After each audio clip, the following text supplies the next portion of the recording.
Well,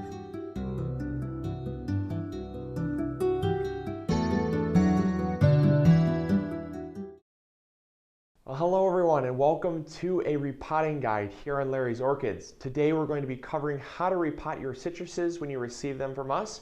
So you're going to need a few things to begin with, and then we're going to go on to how to properly repot. So you're going to need a very well-draining potting soil. The reason being is they don't like to have their roots in a very loamy, water-retaining soil mixture. So this is actually part of our orchid blend. We have some bark chips in here. We also have vermiculite, perlite, and sphagnum peat moss. So it's a very well-draining mixture for that reason, because you don't want the water hanging around the roots too much. You can water them a lot. If you check out our citrus growing guide, you can get more details on that as well. And I'll post a link in the description box for anyone wondering. The next thing you're going to need is a coffee filter. This is a really cool trick we like to use because of the fact that when you repot your citrus, you're not going to want to throw it in just any old large pot. You want to go up to about a 1-gallon pot here. These citruses will do just fine in a 3-gallon pot for the rest of their life. However, jumping up to a 3-gallon pot is not the best solution because of the fact that they're not going to grow as well, because they like to have a smaller growing space to begin with. So we're going to go from their current pot into a 1-gallon pot, and then from the 1-gallon pot we're going to jump to the 3-gallon pot where they can live the rest of their life out in. So when it comes to a 1-gallon nursery pot here, we like to put the coffee filter in the bottom. That way the soil doesn't fall out the holes in the bottom there. So now that we have all of that, let's get to repotting your citruses. So people always overcomplicate when they're repotting your citruses. It's something that is not hard at all, and I'm going to hopefully show that right now. So you're going to take your 1-gallon pot, and you're going to want to put just a little bit of soil in the bottom here before you throw your citrus in there. And reason being, you want to kind of measure this out so that you don't bury any further than what it currently is. You don't want to bury up the stem of the citrus because it's going to choke it out. Citruses are very finicky about that. You have to make sure that when you plant, it's very simple to follow, but you just have to make sure that when you plant, the soil level is not above what it currently is. And that's all you have to remember. It's not rocket science. So you put this in here. All right, that looks about good. Now all you have to do is simply take the plant, give it a squeeze to loosen up the soil around the roots. And sometimes you'll notice that if there are roots coming out of the bottom, which there is a little one here, if it's bad and it's really coiled up, you don't want to just yank. You don't want to pull this out because you're going to damage some roots. And you never want to clip the roots. Simply take some scissors and cut down the side and sacrifice the pot. It's not worth it to sacrifice the plant just to save the pot. Pull this out here, and you're going to lose a little bit of soil. All right, you just hold this and then simply backfill with more soil.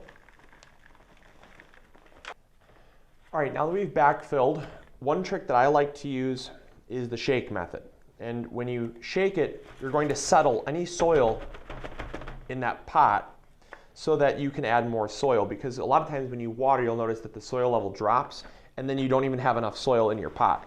So I like to add the correct amount right off the bat. That way you don't find yourself having exposed roots, because exposed roots will eventually just kind of die off. They won't be able to absorb any water, so they'll just dry up. And it won't kill the plant, but it will just prohibit the plant from getting as much water and nutrients as it could to begin with. So I just continue to shake this down. And then you also want to press the soil just lightly, as if you were, imagine pressing on a balloon, and you want to press it just enough so your thumb begins to kind of go into the balloon, but without popping it. I guess is what the best representation I could say. Just give it just a firm pressing, but not super firm. And that allows the fine particles of soil to settle in around the roots, because large air gaps are not good for roots. And there you go, you've now successfully repotted your citrus, and the last thing you have to do is water. Now, I have a trick that I like to do whenever I repot anything at all, no matter what it is. When I repot anything at all, I like to give it a very thorough watering. Reason being is because when you transplant something, it goes through a lot of shock, and it doesn't typically like that as much.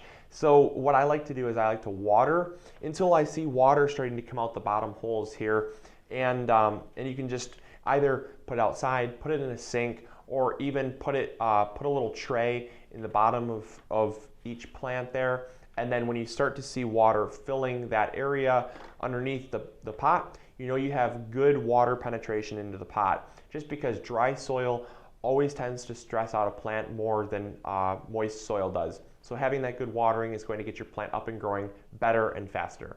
Well, that just about does it for this episode. Hopefully you learned something new and enjoyed. If you did, please click the subscribe button, because that always helps us know who we're reaching, and it helps you stay up to date on all the other cool things we're doing on this channel.